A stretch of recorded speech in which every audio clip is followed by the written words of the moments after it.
सुप्रभात छात्रों, आज हम शास्त्रीय द्वितीय वर्ष का क्लास लेंगे जिसमें हम आप लोगों को लोकोक्तियां बता रहे हैं। इससे पहले भी हम लोकोक्तियां ही बता रहे थे छात्रों। कल लोकोक्तियां आपको खत्म हो जाएगा, है ना। कल लास्ट है। लोकोक्तियां कुछ ज्यादा नहीं होती है, कम ही होता है, इसीलिए कल समाप्त कर देंगे लोकोक्तियां।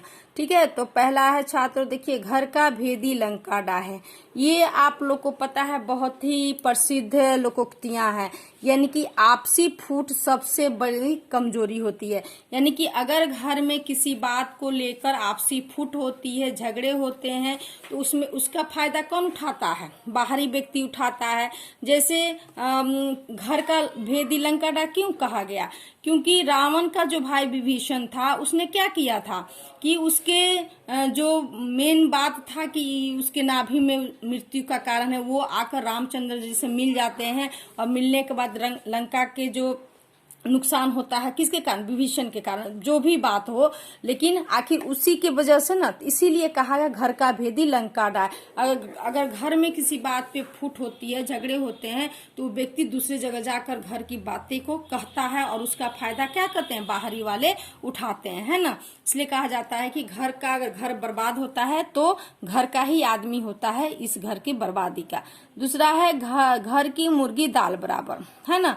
जो वस्तु सहज रूप से मिलती है उसका आदर नहीं मिलता है ना। घर की मुर्गी दाल बराबर। अक्सर ये बात लोग पतियों में ज्यादा कहते हैं कि अगर कोई पति अपनी बाहरी व्यक्ति के बारे में चर्चा या किसी दूसरे की पत्नी की बड़ाई करता है तो पत्नी थोड़ा सा कहती कि ओ मेरी कोई वैल्यू नहीं है ना।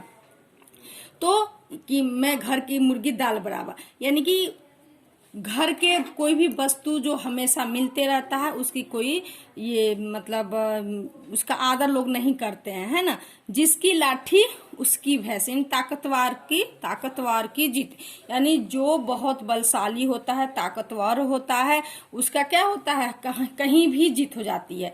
इसलिए उसको कहा गया है जिसकी लाठी उसकी भैंस, जैसी करनी वैसी भरनी। ये भी बहुत प्रसिद्ध लोकोक्तियां हैं, कहावतें हैं छात्रों। ठीक है, कि जैसा काम वैसा फल। यानी हम मेहनत अगर करते हैं तो हमको उसका फल मीठा ही मिलेगा, यानी कुछ न कुछ हमें प्राप्ति जरूर होगी। अगर हम अच्छा कर्म नहीं करते हैं तो हमको फल भी अच्छा नहीं प्राप्त होता है ना। तो इसलिए कहा गया कि जैसी करने वैसी भरने। डूबते को तिनका का सहारा, कहता है असहाय के लिए अगर थोड़ी सी भी सहायता मिल जाती है तो बहुत है। लेकिन ऐसा लोग आजकल नहीं समझते हैं। अभी जैसे देखिए कोरोना का कितना मतलब महामारी फैला हुआ है, इसकी वजह से लोग बाहर से प्रवासी भागते हुए आ रहे हैं, है ना।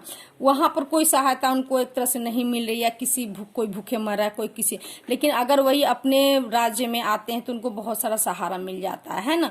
तो यानी कि डूबते को तिनके का सहारा, जहाँ कहीं कुछ नहीं मिल रहा था और अचानक अपने राज्य में आने पर, अपने देश में आने पर क्या होता है? कहीं ना कहीं सहारा मिल ही जाता है।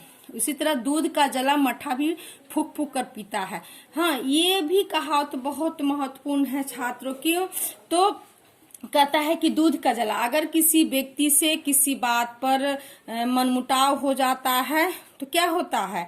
या कोई व्यक्ति एक बार धोखा दे देता है तो उस व्यक्ति से दूसरे व्यक्ति को जिसको धोखा मिली होती है वो सोच में पड़ जाता है। तो उसी को कहा गया है कि अगर दूध से ओठ जलता है तो मट्ठा लोग फूक कर, मट्ठा से तो ओठ नहीं जलता है, लेकिन ये कहावत चरितार्थ किया गया है कि अगर जिस व्यक्ति से हमें धोखा मिलती है उस व्यक्ति से सतर्क ही रहना चाहिए, है ना।